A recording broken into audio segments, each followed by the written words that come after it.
Good morning. Thank you for joining us today with Resolve to Results. I'm Nicole Perskie. I'm NJLAP Interim Director, and I have with me today Andrew Mans Jr.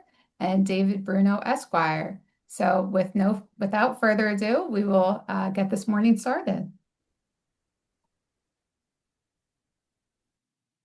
Outstanding. Good morning, everyone. My name is Andrew Mans. I am a marketing consultant with the New Jersey LAP program. And my claim to fame is I am a father of 6 children, 4 grandchildren, and 1 on the way. And I am a retired, recovering public defender. That's a mouthful, but that's what we do here. So today, my portion of this seminar, afternoon seminar of Lunch and Learn of Resolve to Result is I'm going to give you a framework to help you deal with the professional issues of anxiety, burnout, and stress in the practice of law. Many of these principles you can apply to mostly any high-powered profession. So sit back and enjoy. You do not have to take notes unless you want to, but I would encourage you just to sit back and take in all that every speaker will share with you. This seminar will be available on the New Jersey LAP, New Jersey Lawyers Assistance Program YouTube page, and we'll provide that information to you at the end of the seminar. Now, a few ground rules, very simple stuff. This is a virtual seminar, so you're seeing this through Zoom.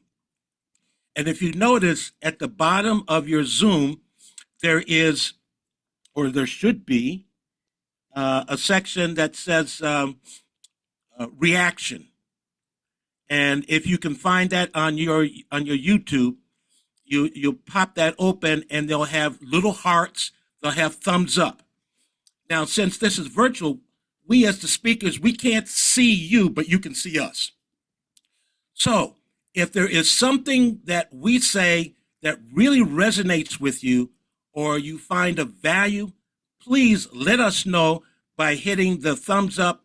I would prefer the hearts as well, but hearts and thumbs up during the course of our talk so that we can see that we are connecting with you. That's the important thing.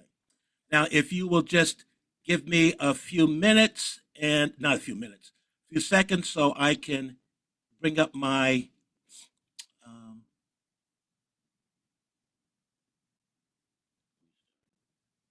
oh, here it is, a presentation.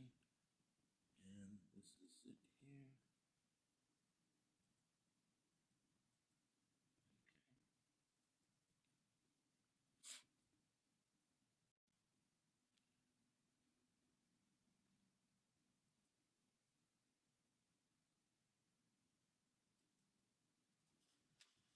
Okay. So I'm hoping everyone can see my my presentation. It begins with reframe, renewal, resolve, and results. Now, even though this seminar says resolve to results, there's more to it from my perspective that I'm going to share with you. And that is reframe and renewal. There is one more. And I would ask you to figure that out before I get to the last R. It's not on here yet, but it's coming. So I'm going to give you the framework for you to reclaim your intentional power of choice as a high performance professional. So I'm going to define each of these terms for you. I'm going to show you how they apply.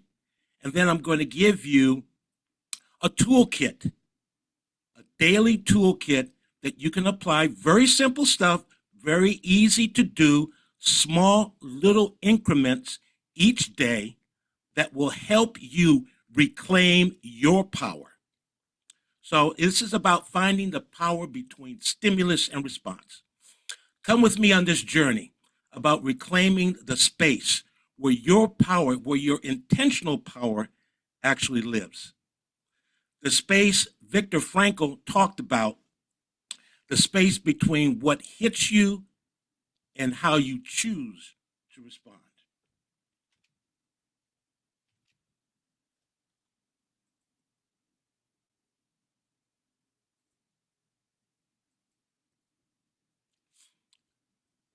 The reality of the situation is, as a practicing attorney, as a high-level professional, the storm is real.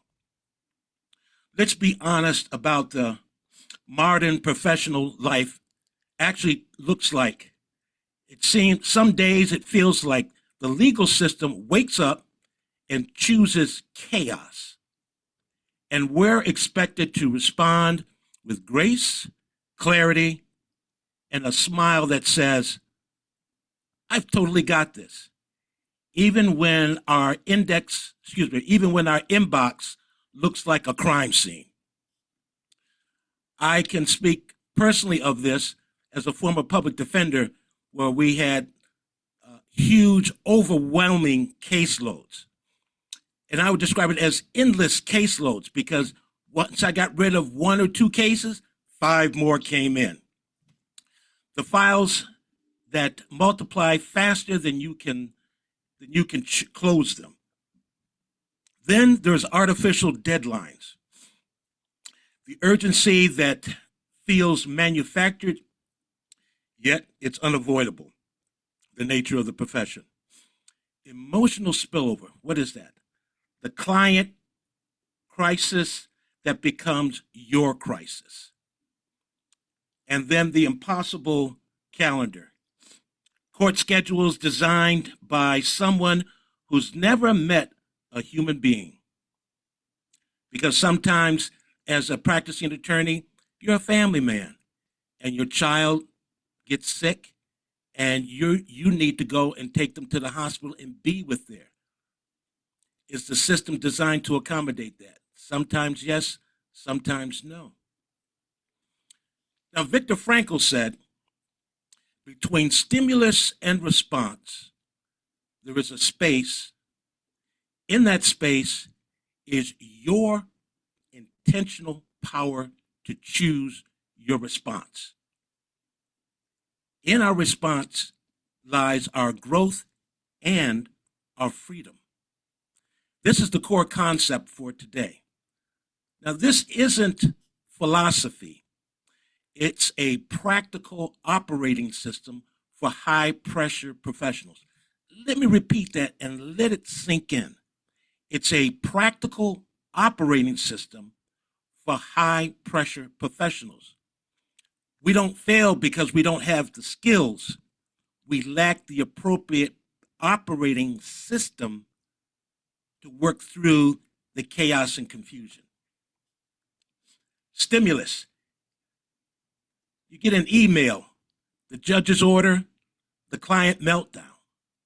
Our response, that's the choice that determines whether we escalate chaos or create clarity. The 4 R's that I'm going to discuss here are the tools or framework for expanding that space and taking back control. Let's begin. Reframe. Now, reframe is the art of catching yourself mid-story and asking, wait, what else could this mean? It's the difference between chaos and clarity, between reaction and interpretation. Now, your brain loves stories, but not all of them serve you.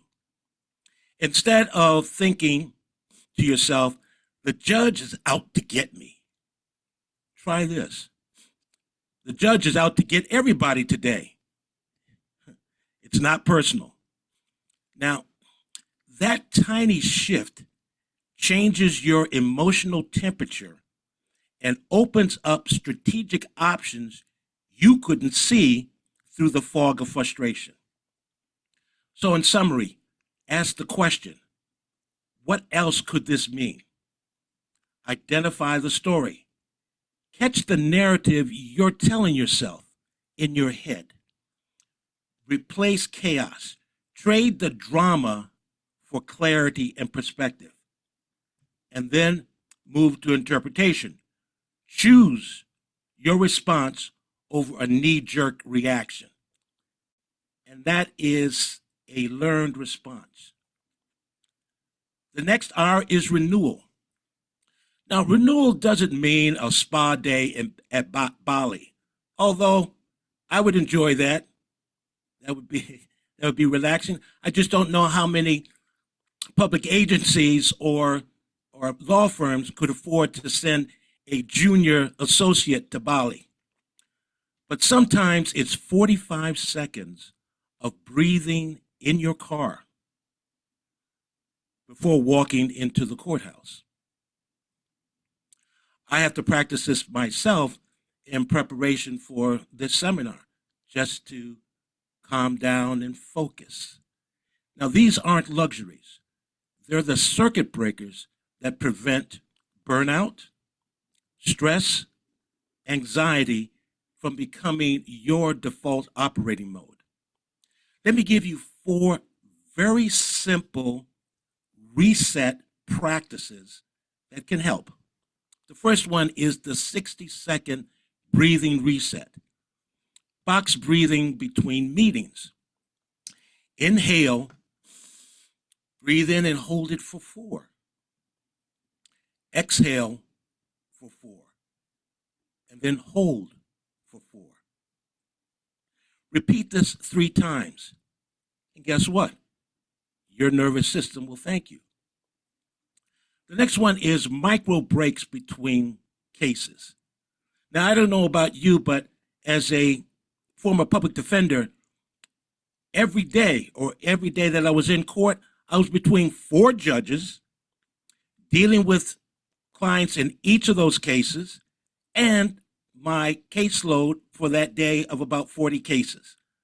So up and down into the basement, down into the jail, interviewing clients and talking to the clients that are in the hallway.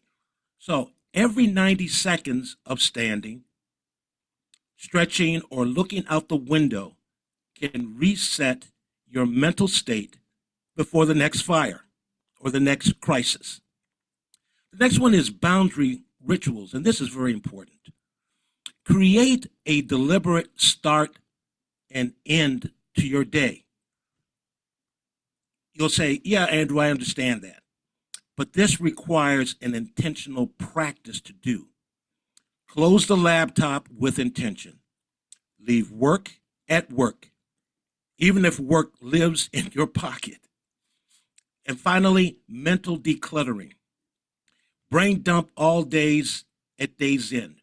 Write down tomorrow's top 3 priorities and clear your mental RAM, that's computer talk, before shifting down. Resolve. Now, resolve isn't about being rigid. It's about being rooted. Let me repeat that. It's not about being rigid. It's about being rooted. When the pressure mounts and adrenaline kicks in, as it usually does, resolve is the muscle that lets you respond with clarity instead of chaos. It's deciding who you want to be under pressure and then practicing that choice until it becomes automatic for you. Think of resolve as your internal compass. Emotions will spike. You're human. But your values are the anchor that keeps you from drifting into reactions you'll regret later. So here are 4 basic questions and frameworks you want to keep in mind. Decide who you want to be. Under pressure, what does your best self look like? Anchor to values, not your emotions. Feelings are data, something for you to be aware of. It's not directions. Practice the pause. Just take a deep breath before you speak. Build the muscle of waiting before responding. And finally, respond with clarity. After you've had a chance to reset, to think, choose strategy over over adrenaline-fueled impulses. Results. And we're coming close to number 5. Have you figured out what number 5 is yet? It's coming up. When you master the space between stimulus and response, results stop being accidental. They become intentional. This isn't about working harder. It's about working from a space of clarity instead of chaos. The outcomes speak for themselves. Are you learning something yet? I certainly hope so. So, with results come better decision making intentionally.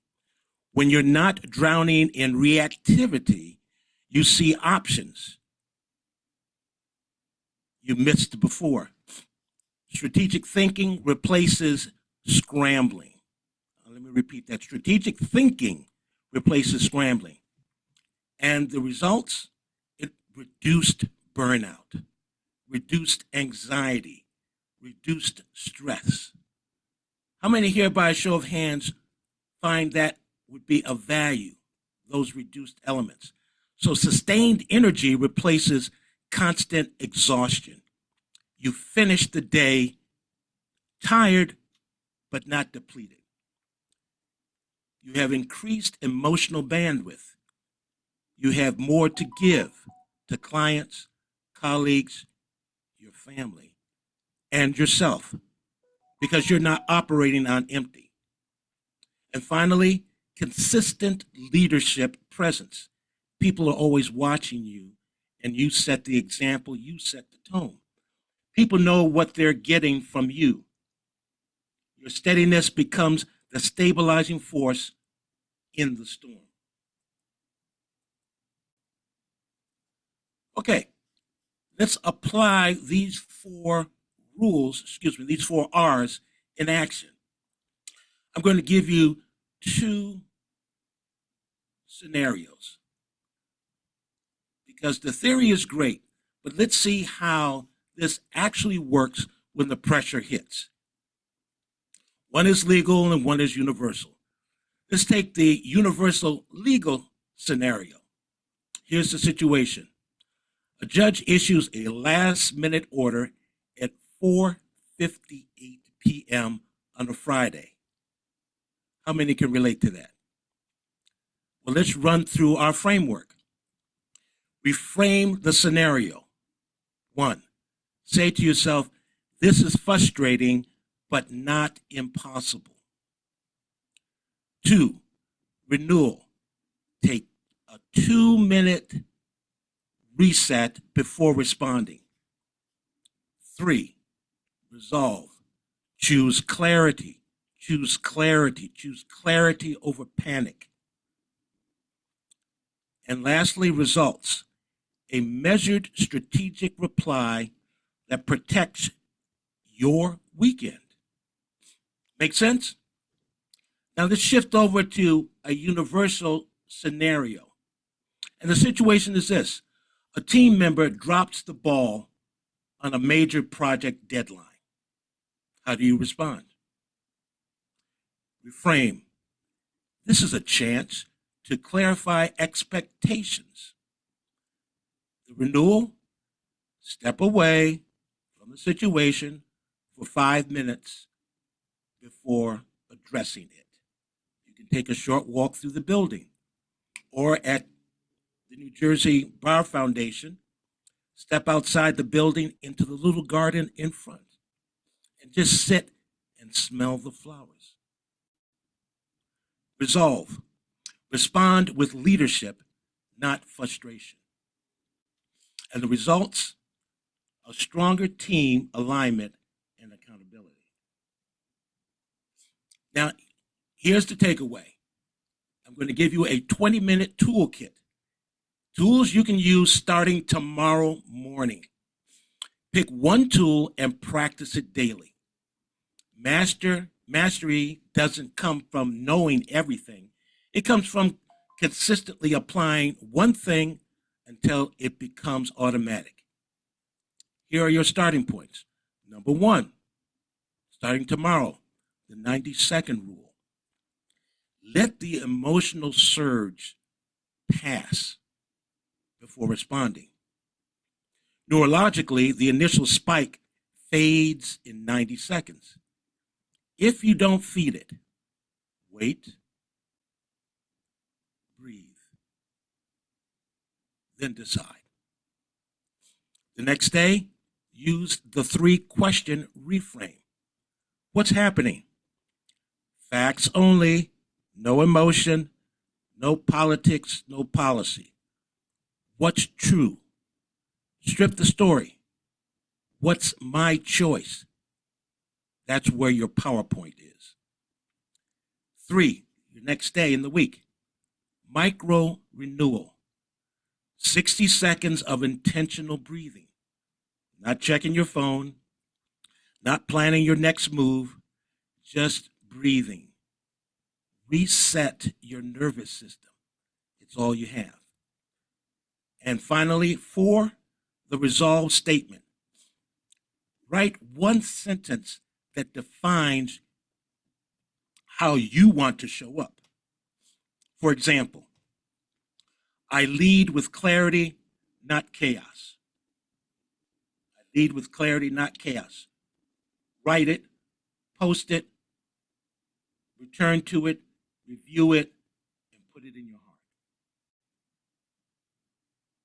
Have you figured out what the 5th R is yet? All of this you can start tomorrow. Remember this, you can't control the storm, but you can control your stance and you can set the sail. Your power isn't in the chaos. It's in the space between what happens and how you choose to respond. That's where your leadership lives. That's where your freedom begins. So here's your weekly plan. Monday, or whatever day you start, practice reframe. Tuesday, practice renewal. Wednesday, practice resolve. Thursday, practice results. And Friday, here's the 5th R. How many got it? Reflect on your progress. Reflect on your progress. Now, it's okay if something unexpectedly comes up in home or at work where you can't do this practice plan every day. It's okay. Reset and start all over again. As long as you have the plan and it's in front of you and you practice it every day and you recognize the value of it to you, then you'll be right on target. Now, I'm going to switch my slides here, and I'm going to give you, I've given you some tips. I'm going to give you a couple of more because I think I have about 3 or 4 minutes left of my time. So if you just bear with me, and I'll switch over to the other frameworks. And you can talk amongst yourselves while I do that.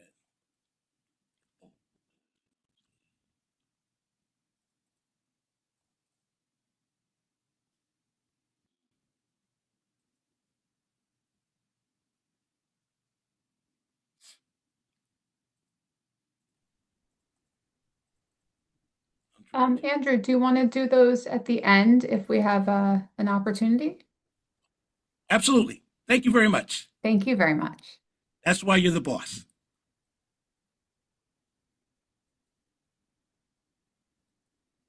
Hold on one moment.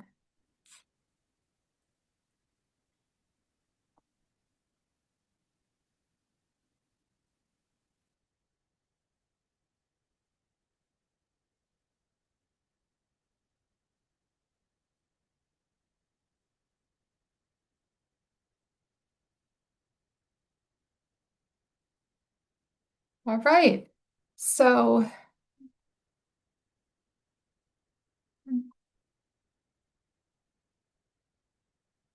okay. So, Nicole Perskie, and I'm director, and Resolve to Results, talking a little bit about changing habits. Habits are essentially what you do each day, what you think and what you feel.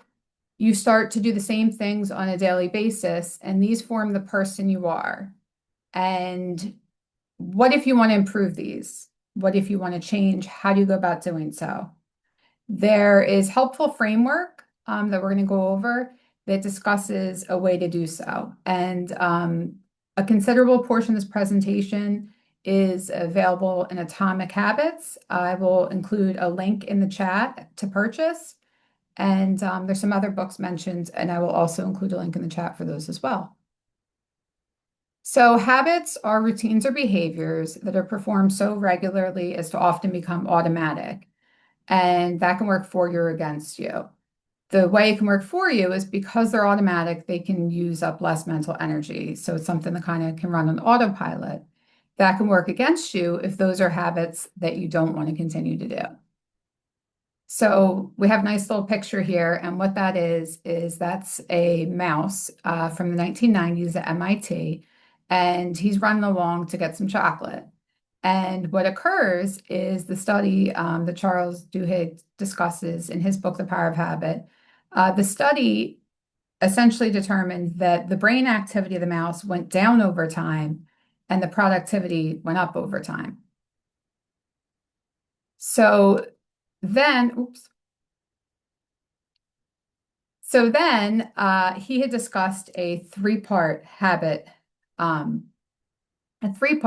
loop, which in Atomic Habits, James Clear put into a four-part habit loop. And the habit loop goes cue, craving, response, and reward. And the way that works is with starting off with a cue, which is going to trigger a craving, motivating the response, which will provide a reward to satisfy the craving, which then becomes associated with the cue. So it's a neurological loop. And so the cue, what are types of cues, right? The first type of cue that is very common is time. An easy one is the morning. You wake up in the morning and you may have your whole routine down, right? Coffee, take a shower, take your medications, have breakfast, get dressed. Those would be time associated habits. There are also less commonly associated habits with time. For example, you may mindlessly scroll on your phone at the same time every day, or perhaps you have a snack at the same time each day.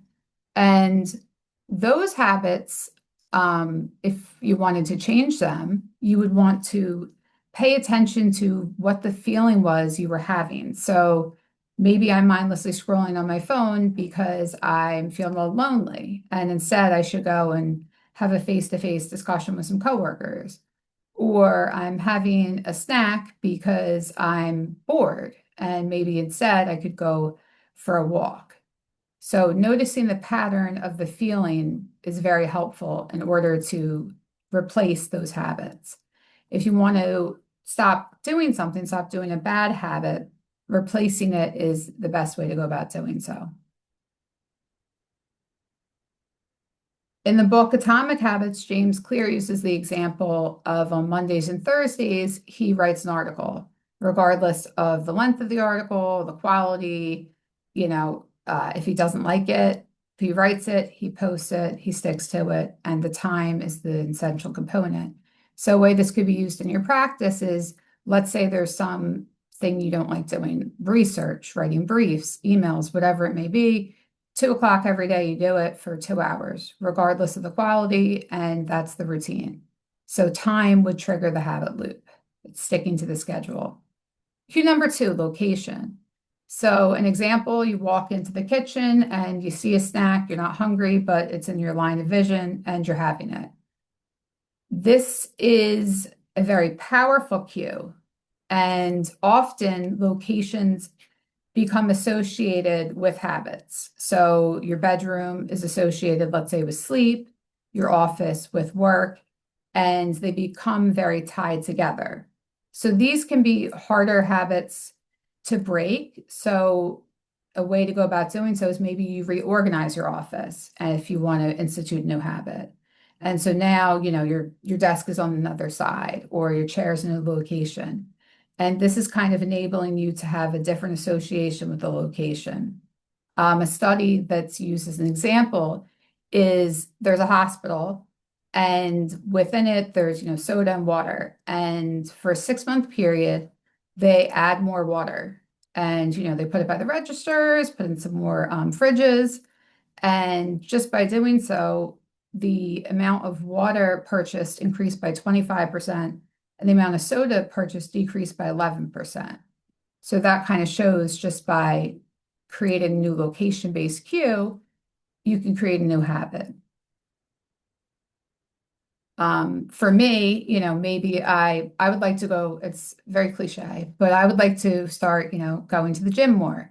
So maybe what I can do is, have my gym bag by the door, have it packed, have, an association base with the location. And that could make it easier for me to go about doing so. Preceding event. Preceding event is your phone buzzes and you look at it.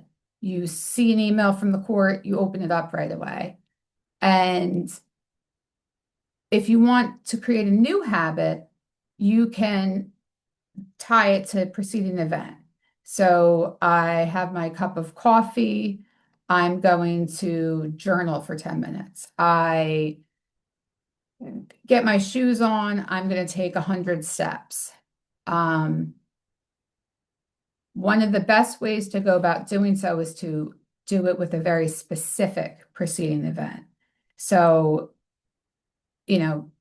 not at lunch, I'm going to do this, but when I start my lunch or when I, get up from my desk for lunch, very specific. Q4, emotional state. Emotional states are common for often not the best habits, right? Online shopping for being bored, maybe unhealthy snacking when you're not feeling the greatest. And some of these can be harder to control. I think Andrew referred to box breathing. That's a great thing to do when you're stressed. So just kind of noticing your emotional state while you're in it and finding a habit to have in that moment, recognize the feeling, have the awareness, and institute a habit that is going to be positive for you. And other people. So other people have a very significant impact on your habits. The saying goes, the 5 people you're closest to, that's kind of who you are.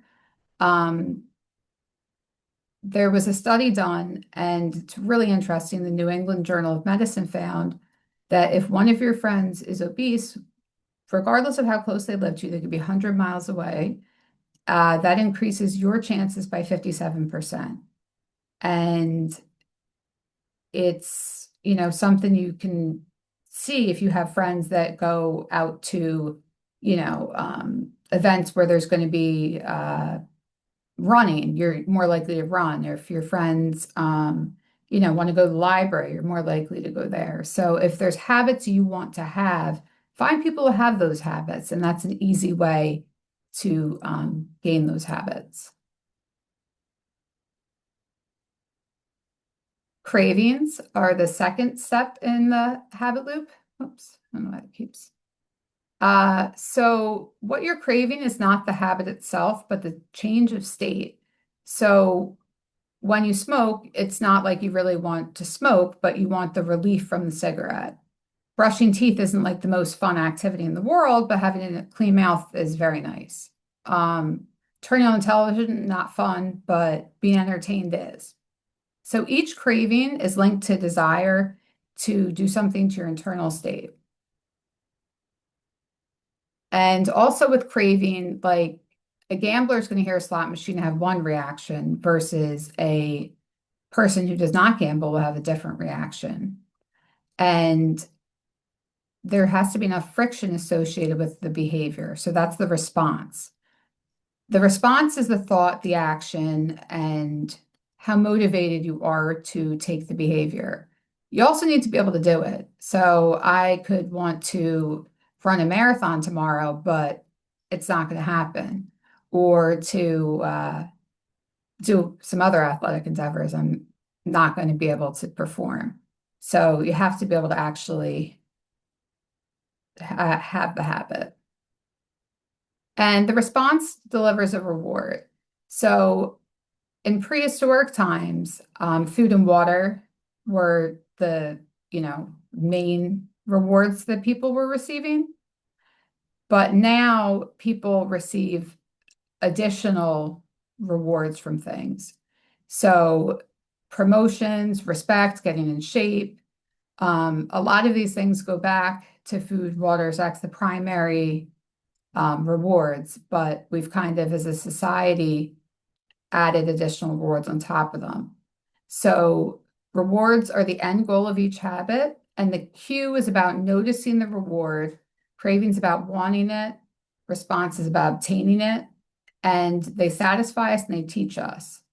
So it's kind of learning what that cue is taking you along to when it's a habit you don't want to have. Sticking to good habits, 3 rules. Start very small in the beginning, and that way, when you have less motivation and you're not as good at the habit, you can do it. It's easier and you can add intensity later on. Second, because you're only doing a little bit each day, you're giving yourself a chance to recover and to build upon that. Third, because you're breaking it down into sets, it's more fun, it's easier to finish, and you're going to have that sense of satisfaction. Instead of doing 3 push-ups a day, start with 3. Instead of meditating for 15 minutes, try 1. So break it down. Increasing it in very small ways, a little bit of improvement adds up very quickly over time. And that shows the power of tiny gains and the power of getting a little worse each day. If you start reading 1 minute each day and add a minute on, by the end of the month, it's 8 hours. As you build up, break it into chunks. If you add 1% each day, you're going to maintain momentum. And it talks about breaking, the meditation into segments, 20 minutes into 2 segments, 10 minutes apiece. This is going to make your behavior easier to accomplish. It's satisfying to reach goals. When you slip, so often people get discouraged, right? You missed a day at the gym. So I want to go to the gym and now I didn't go one of the days I planned to go. Everybody makes mistakes. Everybody misses a day. The trick is no matter when you miss that habit once, it's not going to have a measurable impact. You just have to get back on track the next day. You shouldn't try to fail twice. You shouldn't try to miss twice. And you can't have it's best not to have the all or nothing mentality because that's probably not going to help you institute the habit. And one of the things that can help you to institute it is to think ahead of time, what are some things that could cause me not to do well? What are some issues I could perceive having here? How could I work around them? Are there daily emergencies I could see getting in the way? How could I get back on track? Patience, be patient, stick to a pace that's sustainable. If you're going to the gym, probably add a little bit less on each day than you think. It's going to be hard to do before you know it. Sometimes, you go back and you expect I'm putting the thing down, the little stick, and I'm all of a sudden like, why can't I do that? And, kind of moving it back up. And maybe I don't want to move it up as high, right? I want to lift a little more weight. But after kind of thinking through all of this, it's more important for me to institute the habit of going to the gym and less important for me to feel that I'm doing, as much weight as I'd like to, lifting as much weight. It's about the sustainability and continuing to do it because it's going to get hard enough fast enough.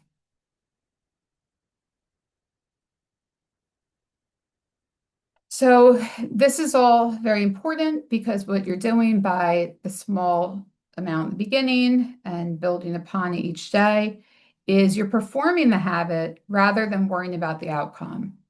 You're developing the skill of consistency.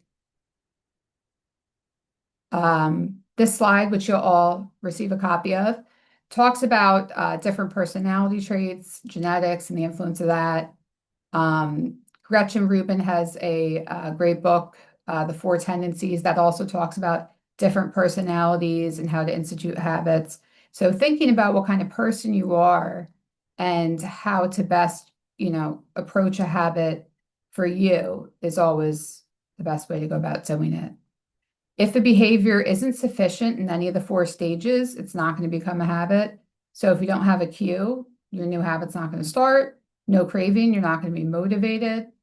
Your response is too difficult, you're not going to be able to do it.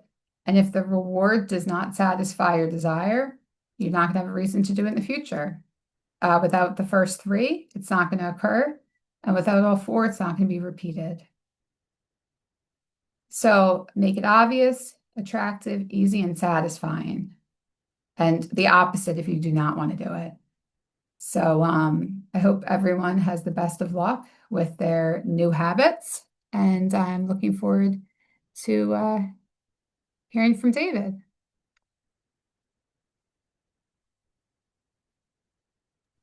Thank you so much. Yeah, Nicole, just take down the slide, please. Oh, sorry. No problem. I have no slides. I'm going off the top here. Great stuff from Andrew and Nicole. Just a little background on me. There you go. Thank you. A little bit of background on me. I'm a former Morris County Assistant Prosecutor for 6 years. Left the prosecutor's office, started a law firm with my law partner, Bob Bianchi, criminal defense. And from leaving the prosecutor's office from 2013 to really COVID, I was grinding it out. I was going from court to court to court to court, sometimes superior courts, then municipal courts. I also started doing television in 2014 at the time with Fox News. I'm still on television 2 times a week on Court TV, but that was a grind that threw on stresses. Going into New York City, coming back. So I didn't realize my burnout. I did not understand my burnout. I was just almost sleepwalking through helping clients all the way up to COVID. And that's where things changed for me. In 2023, there was a New Jersey State Bar Association task force that was put together to investigate the attorney wellness problem, putting lawyers first. They used a survey. About 1,600 lawyers were surveyed by the task force, and the results were astonishing. And just data and evidence to support, our awareness and understanding of what this problem really is. There was 60% of the respondents reported experiencing burnout. 48% of the respondents reported having significant symptoms of anxiety. 35% of the respondents reported having clinical levels of depression. And the statistic that's most alarming, and the reason that I take stages and talk about this nationally, is that 11% of the respondents reported recent thoughts of suicidal ideation. This is a real problem in our community, and we need more voices, and we need more seminars, and the state bar is doing things about that. NJLAP is doing things about that. And our New Jersey Supreme Court now has a wellness committee that is also doing stuff about this. So when I think about the problem, I first have to think about why. Why is it that our population has these numbers way above other professionals? And I've come up with 3 main factors to support this data. Number 1, we are handling our clients' problems. I'm a criminal defense attorney. We do domestic violence with protective orders, restraining orders. All of our clients' problems are really our problems because we have to deal with them. When they come in, it's the most important thing in their lives. And we're the line of defense. We're the communication. It could be anything, not just my area of practice, but divorce, personal injury, immigration. The list goes on and on. There aren't many attorneys that are handling, happy moments in our clients' lives. So we get to deal with that, and we have to deal with that to be the best lawyers we can. But it doesn't stop there because we have our own problems. We come home to various different problems. Everyone has a different situation. It could be parenting young children, it could be financial problems, it could be medical problems. All the stresses that come with our own lives are compounded by navigating the problems of our clients. That's number one, problems. Number two is the adversarial process. This process that we have, really, it's the only way that it works. That's why we have the best court system in the world, adversarial. On the other side is another attorney handling other people's problems and litigating and navigating their clients' positions. So we have to fight. Oftentimes we fight. Some are cordial fights. Some are aggressive fights. But that adversarial process brings adversity. The judges, they have their share of this as well because they are guided often by statistics with the AOC. They're guided by their schedules, and they put pressure on us with our adversaries in that second prong of adversarial process. And then third is a universal problem. This is the problem of distraction. Now, technology is booming right now. I believe that we are in a gold rush of technology. Things are changing by the day as far as tech, AI programs that I believe are good because it helps us with efficiency and speed and a number of different good things that come from the technology. However, there also come the bad, and that's distraction. Silicon Valley in California, they're there with $1 million engineers that are being paid big money by these companies, by Meta and Google and all the other new companies popping to keep us on our devices. You see, the reason they have to keep us on our devices is because they are selling ads. So there are companies that are paying to get advertisements in front of users on social media. YouTube, Meta, Instagram, Facebook, Snapchat. There's new platforms and new ways to advertise, and the advertisements only work when you could keep people on.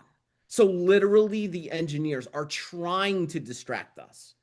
They're trying to distract us with our interests or our vices or some of those bad habits that Nicole and Andrew talked about, right? So it's awareness. It's bringing awareness to this problem, being aware of the problem and being aware of the why.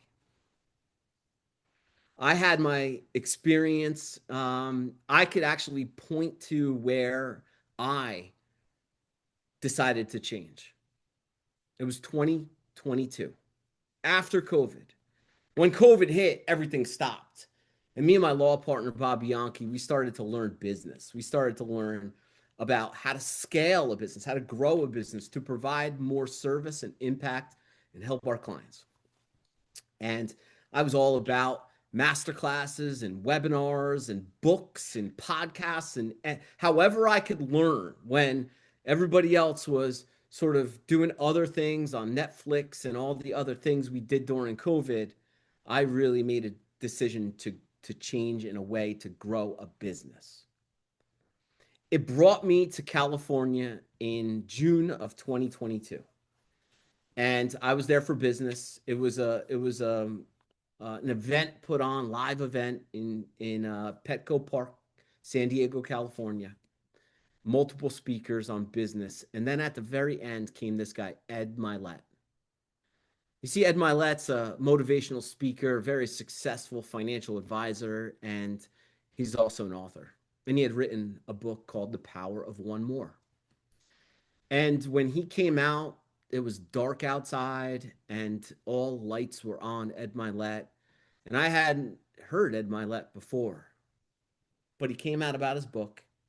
And it was shortly after the Uvalde, Texas elementary school shooting. See, if you're not aware of that, that happened on May 24th of 2022 in Uvalde, Texas. 19 students, elementary school students between the ages of 9 and 11 were murdered. 2 teachers and 18 other students by a gunman that was killed in that shooting. Ed Milet was donating all of the proceeds of the book to the victims of Uvalde. And in his talk about the power of one more, it's really a great book. I'd recommend it to everybody. It's a life changer. And it breaks down about having one more rep in the gym, one more conversation, one more sales call, one more, right? You could just infinitely think about one more, doing more. And he tied it into one more conversation with your loved one more conversation with your spouse, one more conversation with your children. And I have 2 young children. They're 10 and 8 right now. And they were young at the time I was in that arena as well. And on the heels of Uvalde, thinking about the parents that had to say goodbye to their kids, not knowing what was going to happen at school. I dropped my kids off today. Actually, one of them, because one's sick home upstairs and the other at the school bus. And what about if that's the last time I ever had a conversation with her? What if she was one of the ones victimized in the Uvalde school shooting? And right then and there, I made a decision to change. You see, I became the trial lawyer I wanted to be, the entrepreneur, the partner, the owner of a law firm, scaling and expanding. But I had neglected things in my life. And I came to that resolve, that decision. I had neglected relationships. I neglected my health. I neglected my faith. So on the plane ride home from California, I started listening to all of Ed Milet's podcasts. Tony Robbins, Brendan Burchard, John Gordon. These are some of my mentors now. And I realized that I had to make changes in my life to sustain change, right? So I have 5 minutes left, and I'm going to give a CLE code too. It's wellness. That's going to be the CLE code today for your credit.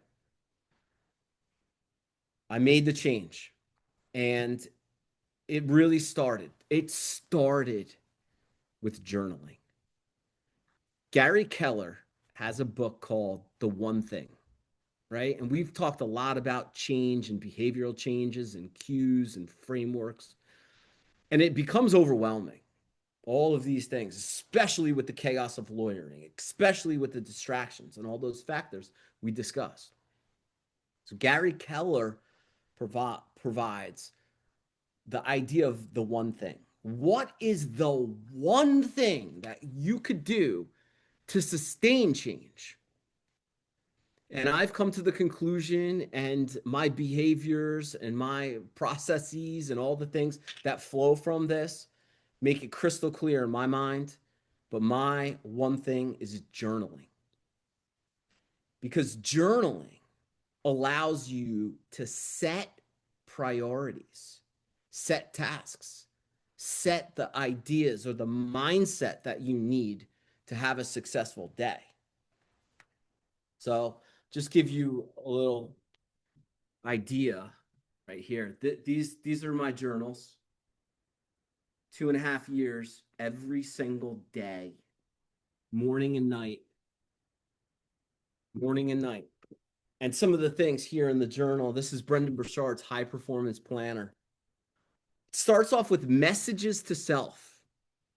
I need to remind myself with repetitive messages over and over and over again to remind myself what's most important. For me, it's the rails. My rails are faith, number one, community and relationships, number two, body, number three, and business, number four. Continuing to remind myself of rails. Stay on the rails. Think about the rails of a train, right? Derailed, what happens to the train? Catastrophe. But in the journal, also morning mindset questions that I reflect on every day. One thing I can get excited about today. One word that could describe the kind of person I want to be today. Someone who needs me on my A game today. A situation that might stress me out today. And the way my best self will deal with that. Someone I could surprise with a note, gift, or sign of appreciation. One action I could take today to demonstrate excellence. One thing I could do a little outside my comfort zone.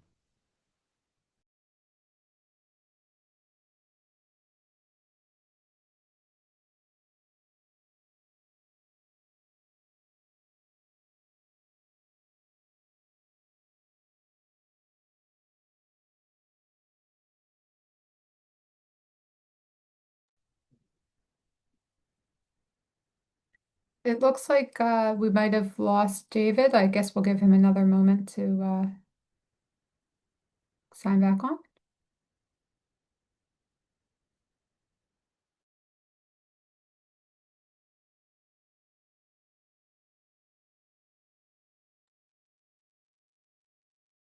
And the code again is wellness for anyone who didn't uh, receive it the first time. Traditional spelling, wellness.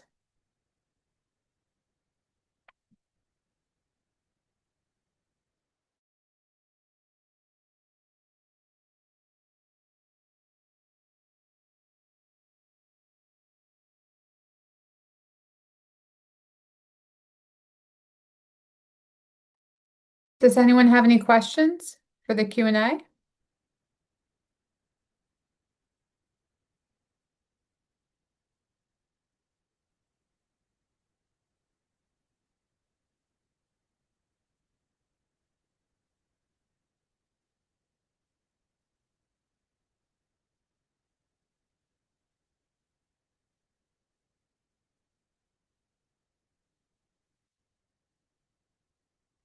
All right.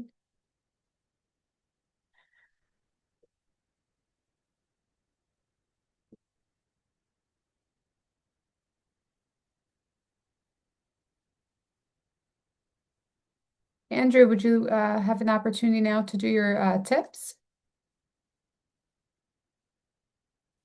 The 10 tips?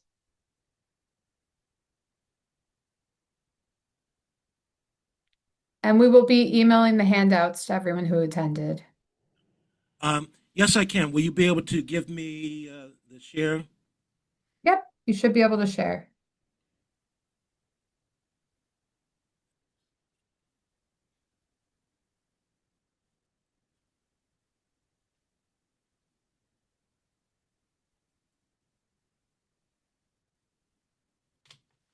Okay, great. Thank you so much, Nicole. And while we're waiting for our third partner to come back Oh, on, let me. there he is. Okay.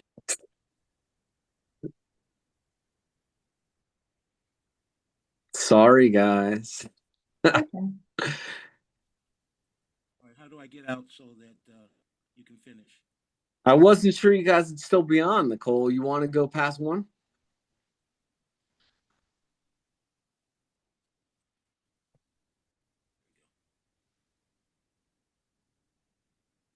Nicole? Go for it. Go for it. We've already given the Look, CLE code, so anyone who would like to sign off obviously is able to do so. So if you would like to finish, I know I'm engaged in listening to it, so. wellness is the code, guys. I apologize for that. Look, I talked about it in distractions, right? The technology, gift and a curse. I mean, I've been on live television and that's happened before. So I apologize, right? It's tech and it went unstable and I was in the middle of the journal. And it's just so important, at least for me, to start my day that way with those conscious, intentional, purposeful thoughts about what I need to do and how to prioritize the day. It's so important at the nighttime too, because I want to shut down my mind. Sleep is so important to wellness as well. And oftentimes it's so hard because of the constant thought process and rumination and thoughts that happen in the bed staring at a ceiling. So what I'll do is I will think about the day and just write notes about everything I remember, about things I learned, things I need to do. And it really allows me to almost brain dump prior to going to bed. So the journaling still at night, and then I listen to meditation, a sleep meditation. I'm a big fan of Peloton. Nicole, you talked about that exercise, and I do regular exercise with the journaling, as well as listening to positive music. So that could be classical. I personally listen to gospel music, but I want to keep my mind flowing with positivity and attacking and doing the things I need to do. So nighttime meditation. Then I think a good concept of taking action is understanding that we need to do things in segments and blocks. Okay, so, one of the most popular sayings is Rome wasn't built in a day. There's also something that, question, how do you eat an elephant? You eat an elephant one bite at a time. So the great book on business and planning and strategic planning is Traction, which I have read and adopted into our law firm. And Traction talks about breaking things down into smaller segments. So for a business, for example, 90-day quarterly goals. So we just started 2026. Everyone should have both a business and personal annual plan. And then that annual plan or annual goals need to be broken down into quarters, known as quarterly goals, so that every 90 days you could monitor and measure whatever those goals, those data points are. But it could even get smaller: monthly, weekly, daily. So for my week, when I start the week, and I do this with the journal as well, in the beginning of the week, I set down what I call weekly musts. Those are the things that have to get done, absolute, need to complete by the end of the week. And then I could use that for direction daily. So that nighttime reflection and journaling for purpose, and the morning can think about how we want to prioritize our daily tasks, keeping in mind the weekly musts and the quarterly goals. So I like to win the day. I want to win my day. And I have to set out at the beginning what that win of the day means. To me, it's doing this today. It's also going to a wrestling match tonight. I have a brief that needs to be